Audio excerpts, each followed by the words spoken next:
Agora o Júlio vai falar sobre o projeto dele. Vou ficar à direita. Bom dia. Antes de mais nada, obrigado por todos estarem aqui interessados. Eu vou falar um pouco do projeto C3R, que é um projeto de conversão de veículo, mas ele vai um pouco além da conversão. Ele está muito voltado no estudo e na divulgação de veículos elétricos. Eu vou contar um pouquinho como é que foi o projeto de conversão e como é que é usar esse carro no dia a dia. Eu vou tocar alguns assuntos, né, que eu já vi o Emanuel falando e algumas perguntas acontecendo. Então, como é que começou esse projeto? De onde vem esse projeto?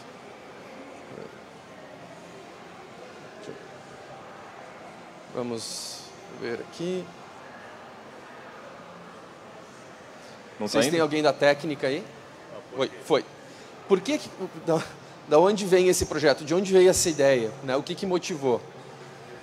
E deu. Para mim, era, como muitos dos que começam nessa questão de mobilidade elétrica, era uma questão de sustentabilidade. Além da sustentabilidade ecológica, eu queria ter um carro onde eu pudesse ir para o trabalho, eu pudesse me locomover na cidade sem poluir. Mas quando eu comecei a estudar veículos elétricos, eu vi que ia muito além disso. Tinha a questão da sustentabilidade de repente, eu estar podendo criar meu próprio combustível. Né? E se a gente pensa nessa sustentabilidade econômica, ela vai além do meu bolso como um veículo de dia a dia para ir para o trabalho sem pagar combustível. Vai para empresas, de repente, empresas de transporte, que o maior custo deles é o diesel. Né? A sustentabilidade também é econômica quando tu começa a diminuir esse custo. Então, quanto mais eu estudava o veículo elétrico, eu começava a ver, ou a mobilidade elétrica como um todo, eu começava a ver vantagens que iam além do meio ambiente, embora a minha motivação inicial fosse não poluir. O problema é que não existiam na época, quando o projeto começou em 2012, não existia a opção de veículo elétrico. Bom, hoje ainda é difícil, né? Hoje a gente tem pouca opção de veículo elétrico, mas o que eu notava é que existiam movimentos, e essa mesma disponibilidade de veículos, ou o problema de disponibilidade, ele existia nos Estados Unidos também numa época, né? Entre os anos 2000 e 2010, praticamente não tinha veículo elétrico para comprar. Existia um híbrido, mas isso o pessoal já explicou que não é o mesmo tipo de mobilidade. E eu vi que o movimento de fazer o seu próprio carro tinha crescido muito nos Estados Unidos e estava começando a surgir no Brasil. Né? Então eu tenho aqui alguns exemplos de empresas que surgiram desse movimento, então empresas específicas de motor, empresas de reciclagem. Então eu queria só falar de alguns casos específicos aqui.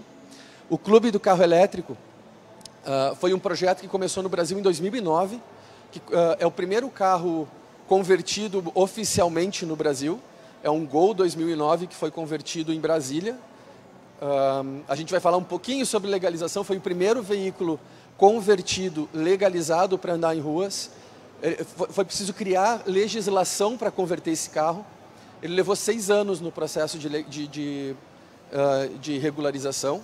Teve que fazer uma série de adaptações, a gente vai falar um pouco sobre isso depois. E no tópico de reciclagem que o Emanuel tocou aqui, lá na ponta tem um exemplo de um carro nos Estados Unidos que foi convertido, usa material reciclado. Eu acho que o motor não era reciclado, mas as baterias eram todas recicladas. E ele fez 1.200 quilômetros com uma única carga em velocidade de rodovia. Hoje não tem nenhum carro comercial disponível no mercado que faça isso. Né? O recorde do Tesla, por exemplo, é 1.000 quilômetros em velocidade reduzida. Então, existia muita coisa interessante nesse mercado de faça você mesmo. Então, eu comecei a ideia do projeto do C3. Eu queria um carro para andar no dia a dia, mas eu queria ver se dava para fazer um carro como se fosse um veículo que eu tivesse entrado numa concessionária, comprado e saísse andando com ele. Então, eu tinha algumas premissas para o projeto. Primeiro, como eu não jogo golfe, não adiantava ser um carrinho que andasse a 20 km por hora. Ele tinha que ser um carro de uso urbano equivalente ao carro original. Isso significa mesma aceleração, mesma velocidade, poder acompanhar o trânsito e assim por diante. Tinha que ser completo. Se a gente fosse entrar numa concessionária, o carro ia vir com ABS, com airbag, provavelmente com ar-condicionado e coisas do tipo. E a minha ideia inicial era uma autonomia de 35 quilômetros, porque no projeto inicial a gente tenta medir como é que o carro se comporta, para depois, num segundo momento, numa troca de baterias, aumentar a autonomia dele para pelo menos 150 quilômetros, que era o que a maioria dos carros urbanos elétricos faziam na época. Se a gente for pegar o Leaf, esses carros urbanos menores, eles faziam cerca de 100 milhas, né, de autonomia. Então, essas eram as premissas. E aí eu pensei, né, é simples, converter o carro não parece muito tranquilo, porque todo mundo fala da simplicidade de um carro elétrico, como ele tem menos peças, como é mais fácil. Então eu pensei, eu vou retirar o motor original, vou colocar um motor elétrico no lugar, instalar as baterias, carregar e me divertir. Óbvio que de cara já deu para ver que era um pouco mais do que isso, né? Tinham algumas outras coisas para fazer, como qual é o carregador que vai carregar essas baterias, como é que eu vou montar o suporte desses motores, como é que eu vou, aonde eu vou botar cada um dos componentes. E depois de começar a fazer todo esse estudo, a gente se dá conta que ainda tem mais um monte de coisa para fazer, né? E eu me dei conta que fazer todo esse trabalho para somente somente andar na minha cidade, fazer compra, ir para o trabalho e voltar, eu ia perder um grande potencial, eu ia ter que aprender muito para fazer esse carro, e eu ia perder um grande potencial de divulgar esse conhecimento para frente. Então, foi incluído no projeto o conceito de que, mais do que o carro elétrico, a ideia era coletar o máximo de informações para que qualquer pessoa que tivesse dúvida de veículo elétrico ou que quisesse fazer o seu, pudesse usar essas informações para poder montar o seu projeto. Porque o principal motivo, se forem perguntar para mim, qual é o principal problema de mobilidade elétrica, qualquer mobilidade, carro, bicicleta, moto, que a gente tem hoje, é falta de informação. E não só falta de informação, às vezes, por exemplo, de confundir o híbrido com elétrico, algumas coisas do tipo, mas falta de informação de fatos, por exemplo, quanto um carro efetivamente consome de energia para fazer um determinado trajeto, quanto o ar-condicionado impacta no peso, nas baterias e coisas do tipo. Então, dentro do projeto foi colocado todo um sistema de telemetria que coleta, hoje são cerca de 100 sensores diferentes que coletam informações a cada 500 milissegundos dentro do carro. Essas informações são concentradas e são jogadas para a internet em tempo real. E na internet esses dados estão disponíveis para quem quiser fazer análise, poder entender como é que o carro está se comportando e tudo mais. E eu vou mostrar um pouco disso daqui a pouco. Mas como é que a gente sai disso aqui, que é um motor, vocês podem ver que o motor vem até o topo do carro, né? Ali no canto direito tem a bateria. Desmonta tudo isso, aqui já está sem a bateria e sem metade do motor, e chega nisso, onde o motor está ainda abaixo do que é a bateria, a parte de baixo da bateria. Esse motor tem 30% da altura do motor original, tem mais ou menos metade do peso, só do motor, sem contar radiador, alternador e tudo mais. Só que ele tem mais torque do que o motor original. Mas como é que a gente faz para encaixar tudo isso, né? Bom, então, teve que se fazer um projeto de peças, desde o acoplamento que acopla o motor elétrico direto na embreagem original do carro. Então, toda a parte de transmissão fica a mesma. A gente precisa fazer uma placa de adaptação para a furação do motor elétrico para a furação original da caixa e, eventualmente, suportes adicionais para prender o carro no resto do cofre do motor. Todas essas peças tiveram que ser desenhadas e validadas por um engenheiro mecânico. Se a gente não tiver a validação de cada uma dessas peças, a gente não consegue depois ter o certificado de engenharia mecânica que vai ser necessário depois para a homologação do carro. Então, todas essas peças precisam ser calculadas, validadas, e o engenheiro tem que assinar para dizer, não, essas peças vão aguentar o nível de estresse, a força que o sistema vai comportar. Da mesma maneira, as baterias, né, o C3 é um carro pequeno, então, se bem que perto da Kombi, ele acabou ficando parecido. E no projeto original a gente usa chumbo, né? Usava chumbo até bem pouco tempo atrás.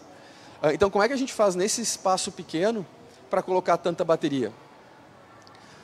Então, foram feitas caixas de alumínio. As baterias são colocadas dentro das caixas, eram colocadas dentro das caixas de alumínio.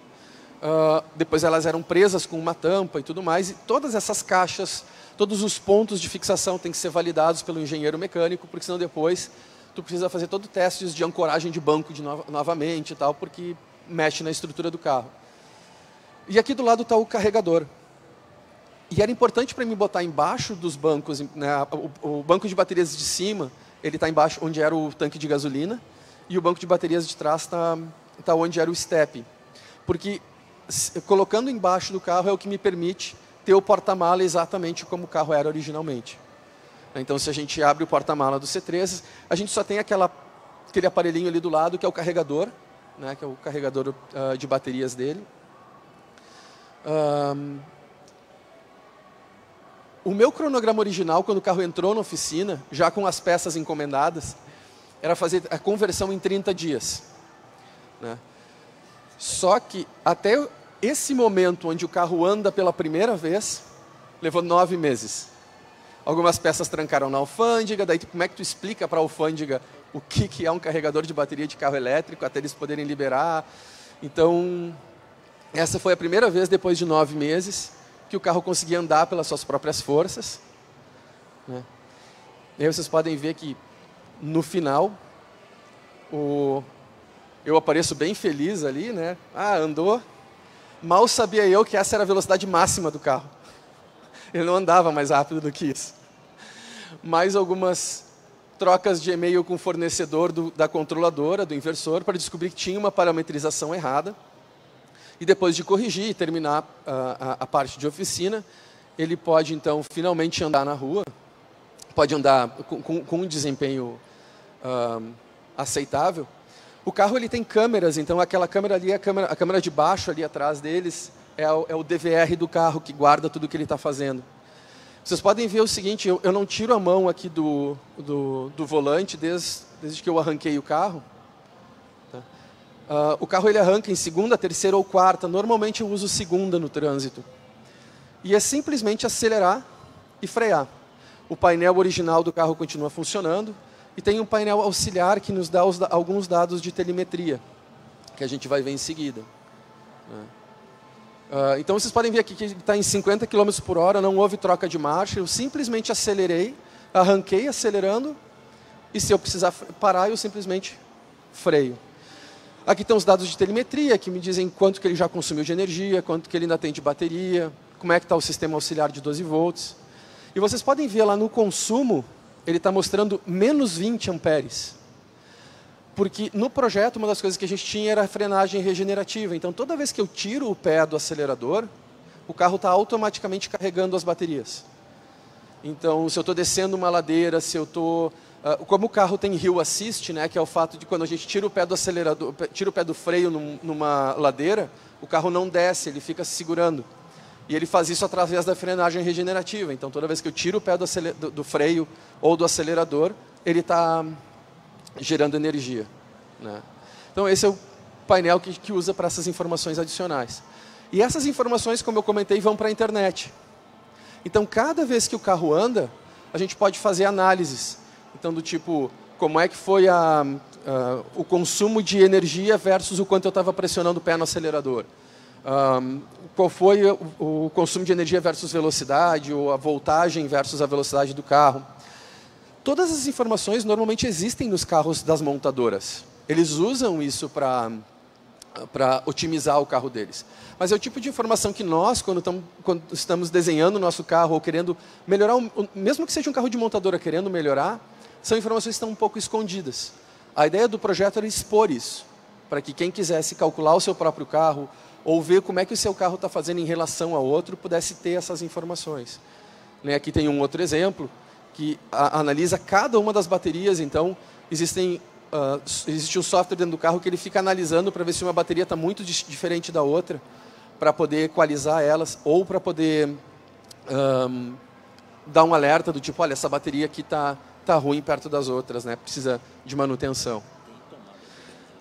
Já que todos os dados estão dentro da internet, tinha mais coisas legais que dava para fazer com ele. Por exemplo, ele tem um aplicativo para celular que eu posso ver como é que está a carga, o que está acontecendo com ele, mesmo quando eu estou longe. E tem até um bot na internet que tu pode perguntar para ele como é que está a carga da bateria e assim por diante. Né? Que tem toda essa questão de quando tu tem um carro elétrico, é muito fácil integrar algumas coisas nele. Então, se tu tem um pouquinho de software lá dentro, conectar ele na internet é bem tranquilo. Quanto ao carregamento, como é que eu carrego esse carro? Bom, esse é um carregador, essa ponta é um carregador que a gente chama carregador tipo 1.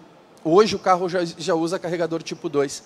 Ele é um carregador automotivo, que tem uma série de seguranças, do tipo, quando eu estou colocando o carregador no carro, não tem corrente, não tem eletricidade ali. Ele só ativa a eletricidade depois que o carro diz, estou pronto para carregar. Isso evita que eu chegue com uma tomada ativa, por exemplo, com o carro molhado perto dele. Ele só vai ligar o carregamento depois que tiver uma série de garantias. E no projeto, eu usei sempre peças com grau automotivo. Né? Então, se eu tenho que usar uma bomba de freio, a bomba de freio é da GM. Se eu tenho que usar um carregador, é um carregador, por exemplo, nesse caso da Duocida, que é um carregador automotivo. E por ser do it yourself, às vezes tu pode hackear e fazer umas coisas um pouquinho diferentes. Por exemplo, o carregador está integrado com um sistema de automação, então a casa sabe quando o carro está carregando. E isso é importante porque, por exemplo, eu consigo definir que o carregamento, se o sistema fotovoltaico está gerando 1 kW de energia, eu consigo limitar a carga do carro em 1 kW. Para que eu só consuma o que está vindo do sol. Então, é mais um exemplo de carro conectado e tal, que a gente tentou botar dentro do projeto. E finalizando, como é que é o resultado hoje do projeto. O carro ele parece original, na verdade, eu prefiro dirigir ele do jeito que ele é hoje do que quando ele era original. Porque o carro elétrico ele tem uma coisa que o pessoal chamou ontem de fun to drive. Ele tem muito torque a 0 rotações. O C3, ele arranca em segunda ou terceira marcha. Ele arranca em quarta, mas é um pouquinho lento.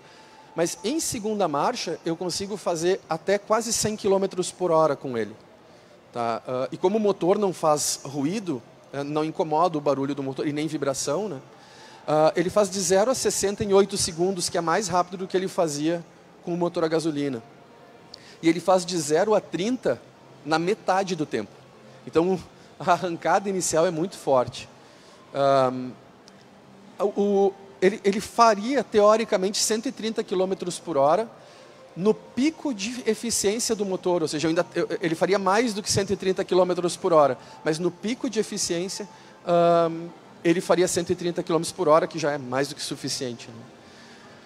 O custo dele, hoje ele tem um custo de abastecimento um pouco maior do que vocês ouviram por aqui, pelo fato das baterias de chumbo, a medição que a gente tem é com as baterias de chumbo.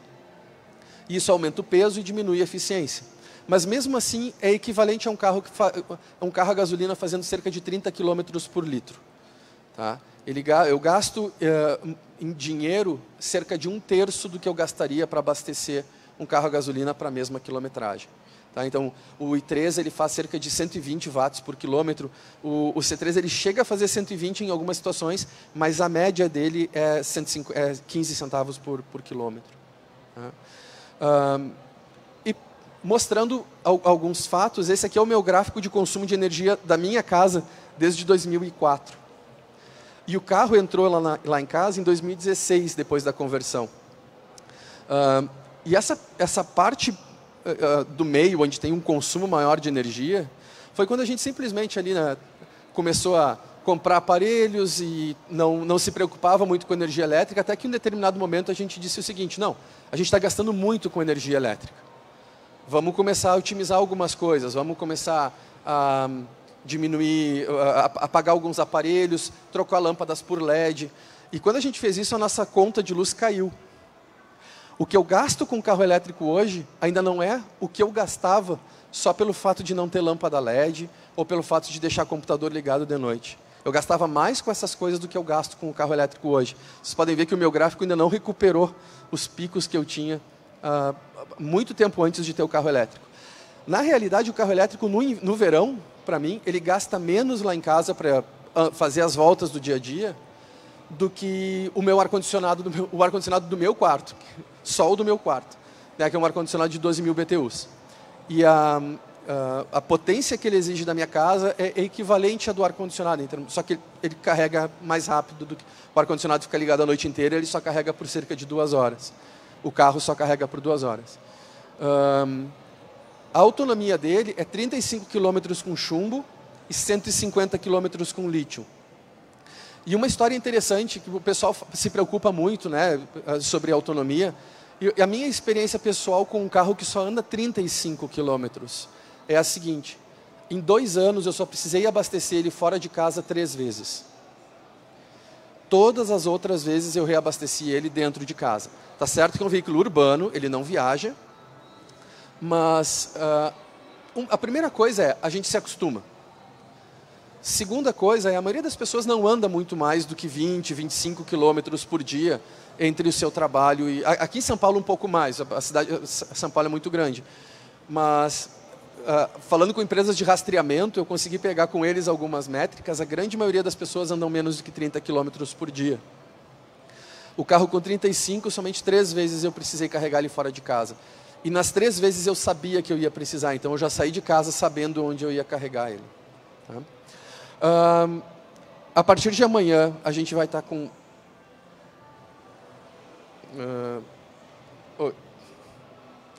A partir de amanhã, o nosso site vai estar no ar, vocês podem entrar em contato comigo ou com... a gente tem engenheiros trabalhando no projeto, tem engenheiros, inclusive, da área automotiva que nos ajudaram a fazer o projeto. Tudo que foi feito no projeto, o software, as peças, tudo isso é livre. Então, aqueles acoplamentos, aquelas coisas que a gente desenhou, a gente está publicando todas elas para que as pessoas possam ver como é que a gente fez, se quiserem fazer parecido, alguma coisa assim. Tá tudo, e tudo isso vai estar disponibilizado através do site, que vai estar entrando no ar amanhã, depois da carreata de veículos elétricos que a gente vai ter aqui em São Paulo. Tá? Mais uma vez eu agradeço vocês. E eu acho que a gente vai ficar... Bom, vamos lá. Tem algumas perguntas, então, né?